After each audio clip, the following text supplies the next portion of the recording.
ole clear tu zong te chibai le vek ule vo in chu hey Hortoki khopia Hortoki VC ina a op tel si rasdali kan ti maya ke ni chuan rasdali khua kan kaldona hey an kho ton tir kan thleng me ka rasdali khua hi inza somni velin anin chiara achung kan en thli thlai vel don ani eng ang khuange ani a ti te a kho thleng om dan te kan thlir ho don ani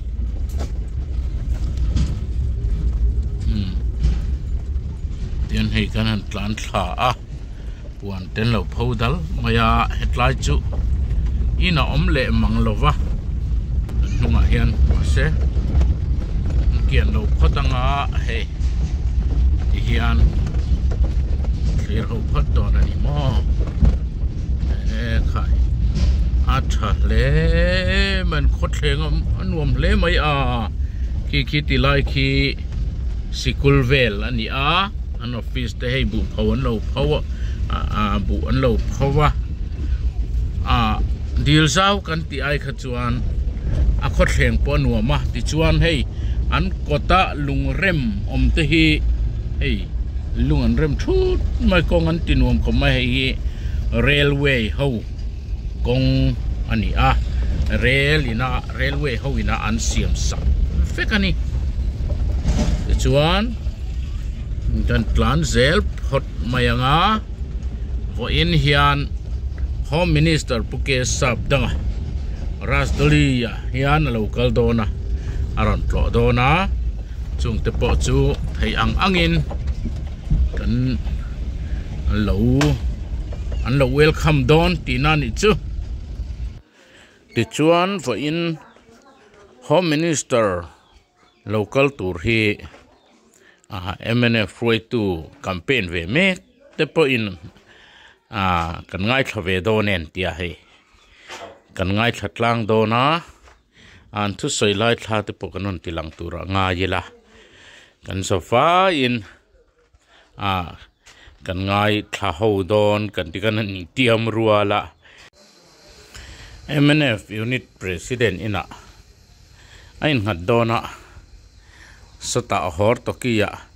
kan ngai thave thei si lo party lagin an ti leta heda jon publica an ti dona kan ngai thave thei ang chu an tia akal khom po hi MNF atam zo kan ni mai thei ni ti kha kan ron sai ve mai ani chu a party ang zongin vo in chu kan ti chiam lawang in le lo te pot thakop maya khep mai na hetla hian rasdali zodin antia Bru Baptist Church antia sangni le pasari khana lo ding dai ta mai ni Baptist rasdali zodin antia Bru Baptist Church mo biak in ani hei compound pon nei thakop mai ti chuan hei kan minister lo mok tur te po an nianga an thu thap mai hei nuaman ti khop mai va nuamom ve va in chu minister local don ni mo atha va in chu minister thingpui lo in an ni chu hei thingpui an in an hi thingpui no hi te khop maya chuan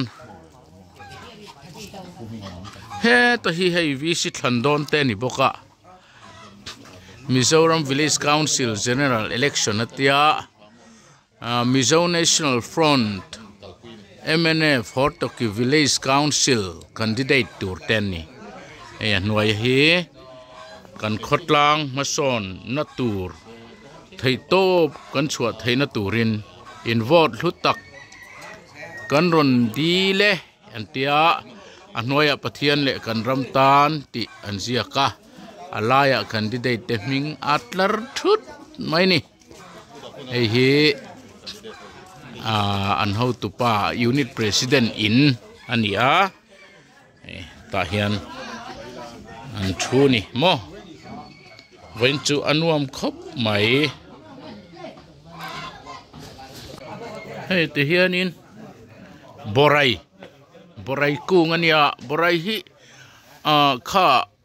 in thiat thei dan tur chuan in borai khi ara thut mai khi ara tam maya e khochakina borai thei kan ti khatiang ang ran chuak pher hlei hlui kan ti ang chi te khania sen deuh kha hei ar in ania tian a khot thleng kan hmu du takin kan enange hei sira te ku va tam maya hei valung len thak ve pang khi apar sen te polo mani khi nga khian ram hnuai a chuan thu ro te engemaw tollo ti ten fu khom thina lung len thak le mai he atlang pui thu in an khot thleng hi azol nuam khop maya tin a omna hi rasdali khua hi hortoki atanga khothang lampang deuh hlek kan han panabai rabirota meidum awach huak ta chumi meidum thlen ma de hortoki khon nai lampanga chuan peng a oma chumi peng atang chuan hei heron kalta ti chuan he kong pui hian bairabit thlen ma in bairabit thlen ma khuanin kong pui juk po ta ni main road anai em maya hei avan nei em nan nei chu Mizoram sarkar ina metal te engemo ti sangai lovin railway hian an siam sak khlap maya an kot thi apui khop maya tha khop mai hei kuwa ania kuwa te hi an nga ema chuan khi coconut po ra tha khop mai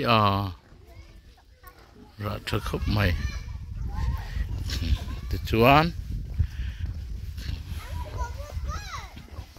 hetlai hi ani da umaya khi chaklama khianin thera oma ta khian ko thera oma ma se kina kan kalang chu dor ten siama ti chuan hei hian bairabi apo so ta api alam te po so a oma kan kal thazel lokang hei motor lir thei te po hen nei fer furmaya hei hi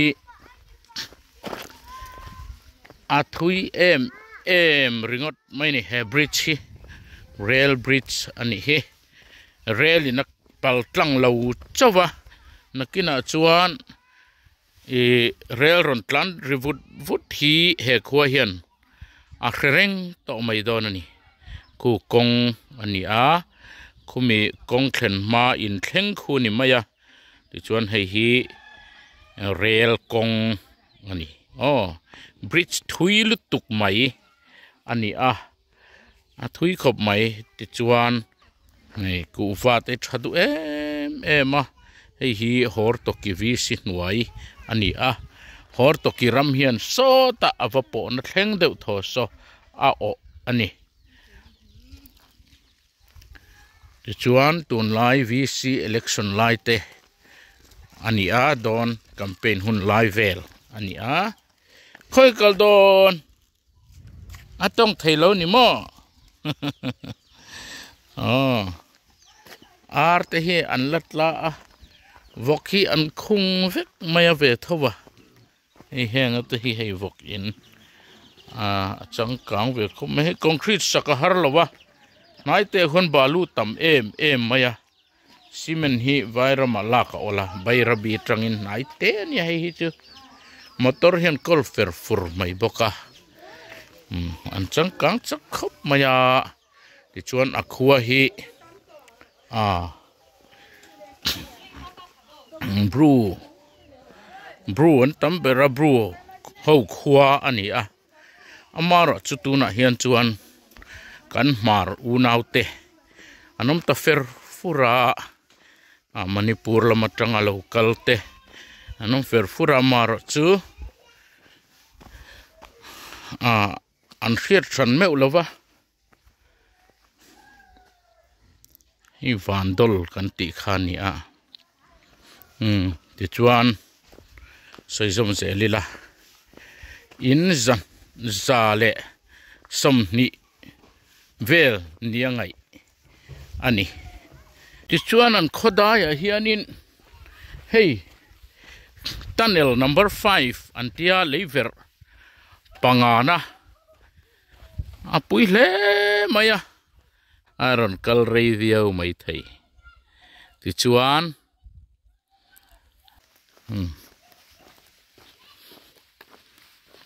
hing lai hi chu an zo phei vek to maya are la hi a tevak don lo akar zau mai hey akar hi zau riu oh hello ek hok rum mai hey asang khop mai hello hey kan han hlei khopa hey heta hi arua tati ten ziak le to phone number ten ziaka an ziak le treu to chuan tunnel hi so ta po so le a tunnel 6 an tia kan kal seng vek lawanga toite te ania hey rasdali hi nakina chuan apui don khop maya mase hi station ani lawa station chu Hortoki rail station antia so da oma kan vala enanga chung tu chu nidanga kanon tilang don ani hey an lung hi lung mai ani lo tlat lung chang em vek mai ni hey sai lung war lek in a bo jatinga lung tha kan ti angkha an mang vek maya he tiang ang hi kan konga te hianin han mang ve se chu o hey sai lung war type thau ani tiang hi rin mang chu ari rul chu hey kan eng lo zong pon chu a chan zia chu hriat ngal vek mai hey kai lon lam hemi lu ka lam pang hi chu mau hli ran mang ani hi hau tak don ve hian cheng ve hey tui zem tui connection hi JJM hnuai hian vek maya ten in tin deuh thawa hian connection an pe chuan so ti lai po so zoom hnuai la tui connection so zelani khai ta ngan chho teang he an ban chu thing tuai te chun mang ve mawin an dowa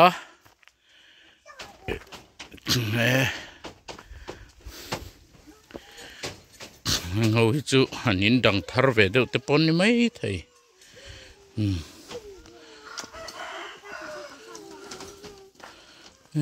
khai hen ve neu mai te hi ku va hi tha khop mai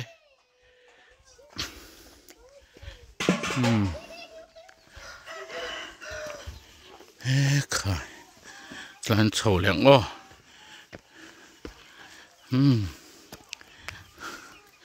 kil kar deuh hlek kan hru ta ni hi la hiang in tur nge ka hre ho lowan sak tharania ar pon rolat lo tla neu ma he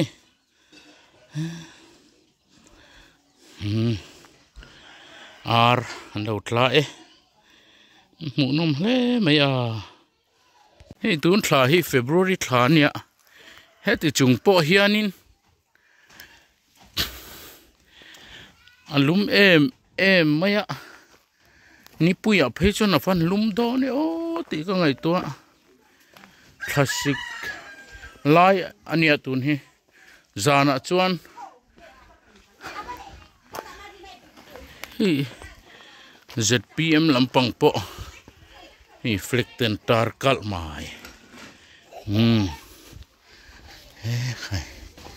hôm minister Pu K Sapdanga'n supaya ne hao to baye le progarau la program ki punya nai somai ke hamna ini siriu hello ini home minister Pu K Sapdanga'n bun ja Hortoki laman tinga phai to baye supaya ne hao baye supaya itu to progarau doye lama to nai somai ke hamna ini siriu Lang thổi lên đó đi. Lang thổi lên. Chị bay. Lâu tên là gì mò? Chúng nó phèn về à? Lâu cắt lọc nghe. Ai advance đâu đó tiền con. Anh ấy đặc chứ. Anh ấy chứ. Khai anh lâu thèn sập mấy à hey. Căn hậu tụ pa po lâu thèn hey. ZPM lampang suai tu ten ya hey MNF unit president ania hey aina nitela chuan ta hena ni ko khom don ani mo kha he gan how to pa pol tu polo thenga home minister Aaron zui tu po anh thật nè mẹ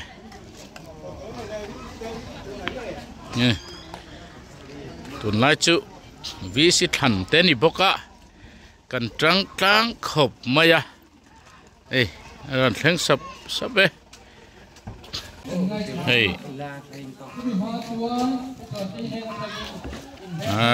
tôi xoay về lần này rí này hết tú nào chuan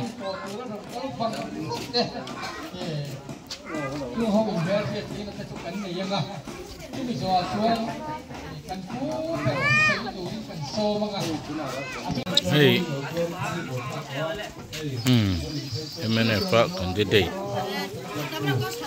Puvan lalania tapohen MNF Roy tu anom nual thu sai ngai thlau ve trim an cha kani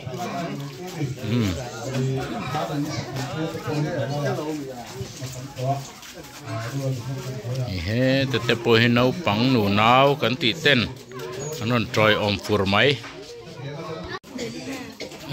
khai boi vanal ve khai moi om vel kha hey engres ne nal takani an ma ni dress ani kha ai pusa ban thu sai me kani MLA chan le huna te rolling thang tongo mani po ho thak kan du do tak sia chumi bulchan na ta chuan VC thana po hian rolling lam thang ngo rolling ei MLA opposition MLA kan neya abuai chak em maya in khan le huna chuan ruling MLA ngei kan lo than thing to don ya chumi tan chuan huna ruling MLA kan nei lo ta ka chuan VC a tal ruling kan nei angai ta ni i chuan kan har san na ziom dewa halai te in fiam na tur hall kan nei lo pa heng te hiền tin nghe kan nei te ya tin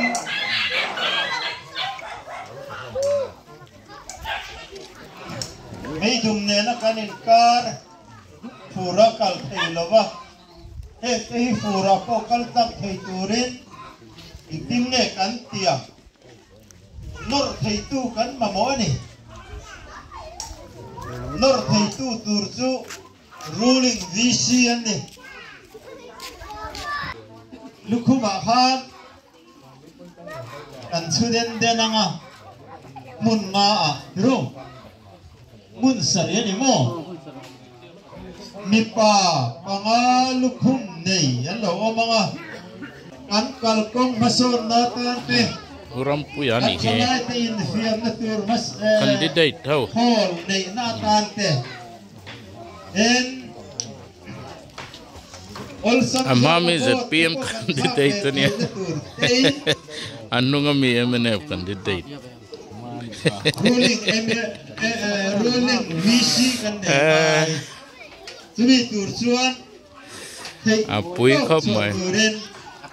kan son chuan hey ruling candidate ni hey opposition candidate apui khop mai akhono din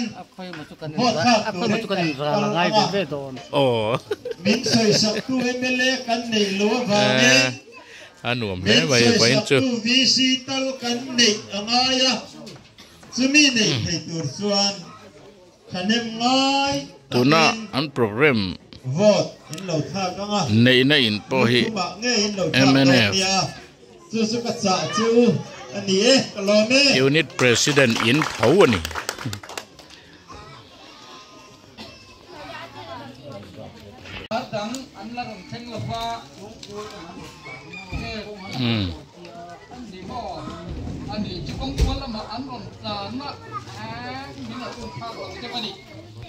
MNF unit president in a trangin ZPM in tur thing pui an choi chuak ani hei ma se ZPM bi ka soi thailo pon a son MNF suai tu lok deuh an om fe fer fur tlat maya chu wangin ka soi sualang ti hlong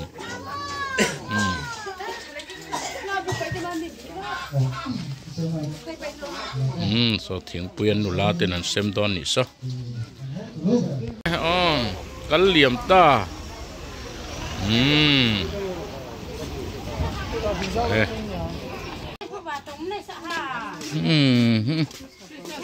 hey dor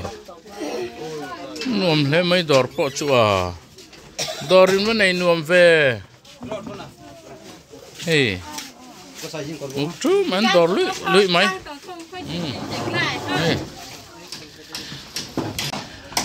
ras dali a hianin baptist lo po hi hodomi ni chu kal le ma si ve ras dali hen Presbyterian te UPC hen Mizoram le North East anom boka 7 day anom boka anom ve nuwa yani anom nual mai hey mun phian lo phodol mai mun phia no le lama po hi hey an pho khain wanga ve yan mun phia hi kumin chu asal na market ala thawak lawa ya boi thang na lai takania chuan he tlampang hi sikul ani sikul han kalok ang sikul hey tiang do lim nuam deuh hi an lo siam deuh tun maya hey ta hi hey Presbyterian biakin a compound velania tlai hi Presbyterian biakin compound vel hen hung put mai lang thailo ku wa vel hi an water supply scheme atanga an zem ani hi Presbyterian biakin ani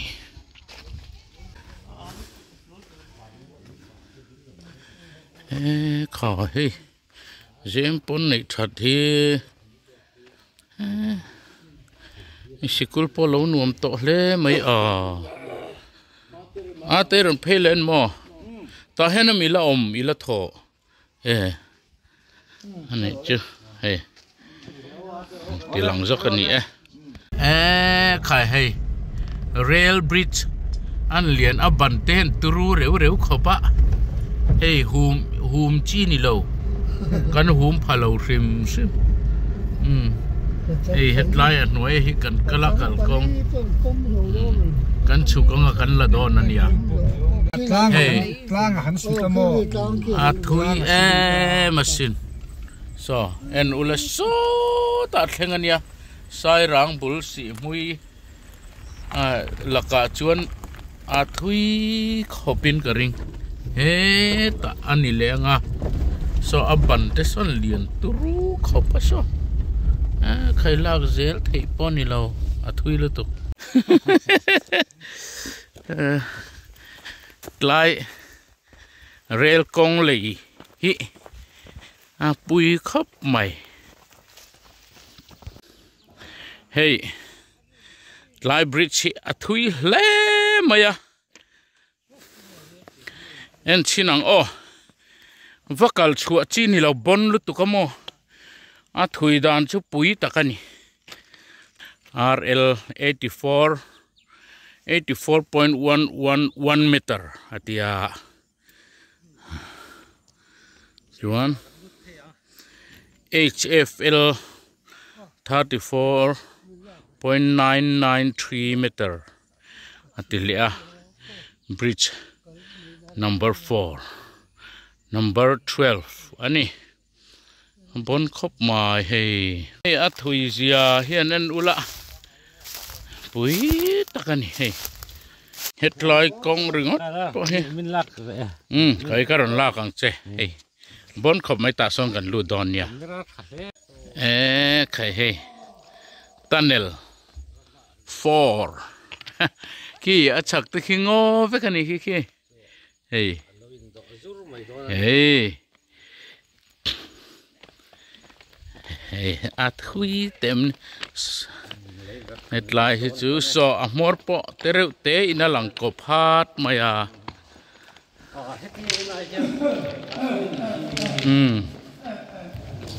hello a khok rum mai so fi ma in larna le manon ti vel kha angle to karon neng phut maya lei sail to bridge sail to maya oma chu kan clear ho down ani hey sir hi anom dewa hey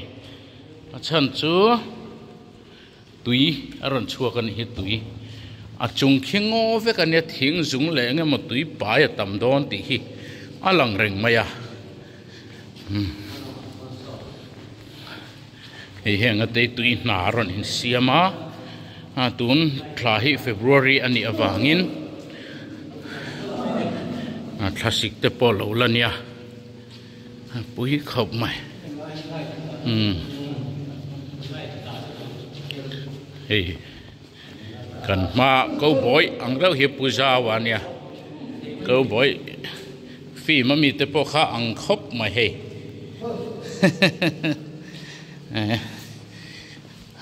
chắc khóc mày hay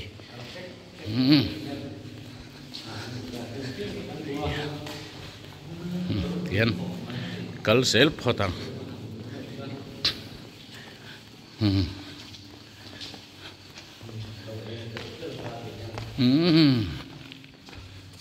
khai hay nó lăng phéo mày câu bội khăn thì chỉ nó mi không nuông khóc mày hey chữ bridge xây lụt tục căn tỷ khani hey thui ta kani hey headlight ta chứ han zo then phei chi ni lo ke em atling ta tamo kual ni na kual kum so mi lang topia so na lakwal kul maya hey nga hi bridge bridge hi kan ti na jena leilon anda chawalon chawna tu ti hian a structure hian siam tha em maya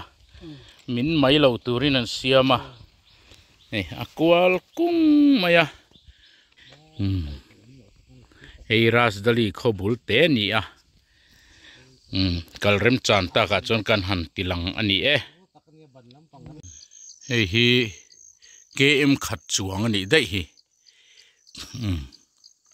bụi lé mày à khai hết tiếng tới hết độ nó vẫn hảo tắc tru đón tắc em thì hết các ngày tụa hết ta hay nên là phải duy mày bận tới khối liền em mấy nè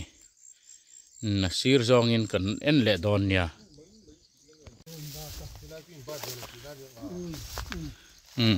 khát ta khan ác kê kha avai in bar ta mo thì hiền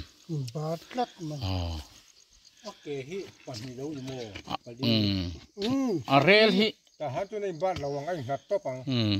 hay dọc hi rel anh ti tắc dọc chu nha hay hi chu alai anh ti nó mấy nha hay hi sir hi akein nga na tur dọc hi chu alaya ati nge na akam nge na khania so ti lai so na top mai alai hi chu mo chuan asir ton hi ake kal na tur kala kan ko kwal fel ani hi mu nom kan ti hle mai hei ti hian kan parukin kan an che vel ania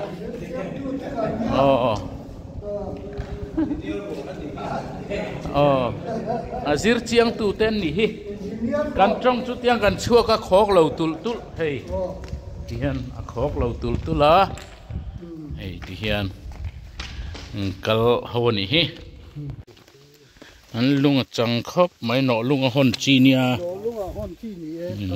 chalutuk i khop maya he ta kan lange ke em khat chuang dei maya so ta tiếng cần là phê dễ là nghe sẽ thiểm mày à trên thui dòng khát chuan in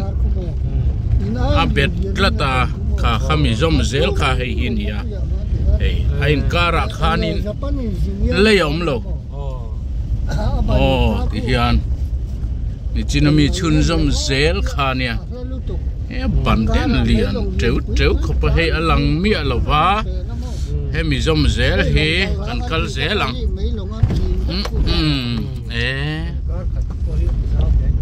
railway bung rolak na vek ani he mi kong hian meidum poni khai avan turu rum ve so ain chun zom le so bridge thui takani thui tak so khai thui le mai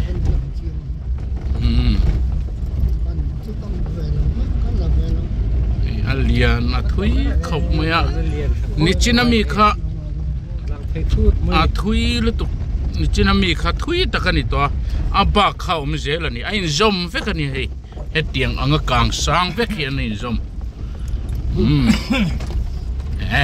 khai ti ngai na aum to lowa la ngai na vak pom to ti hian a fia de le ka nga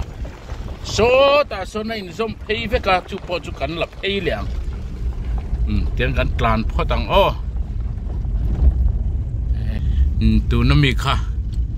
tu na mi zom zel khalani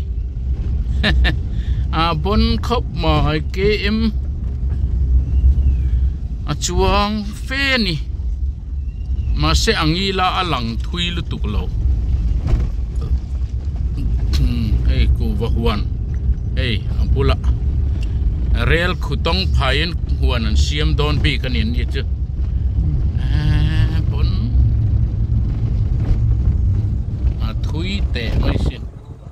an lau thong ai ka chuan phui ka lau kia na nge so song ta so asama tang local day ni hey night rider ti he zan an tlan thri na heng ho ya hey heng te hi railway ho in tian an to sak fek maya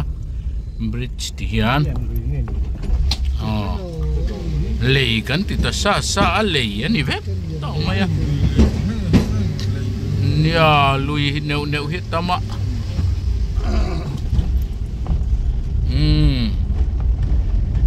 nè khá dòng khá nì rì phốt để xe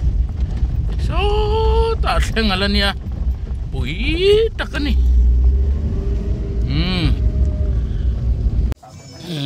nụ tê anh nè nì hi về ngang ngang à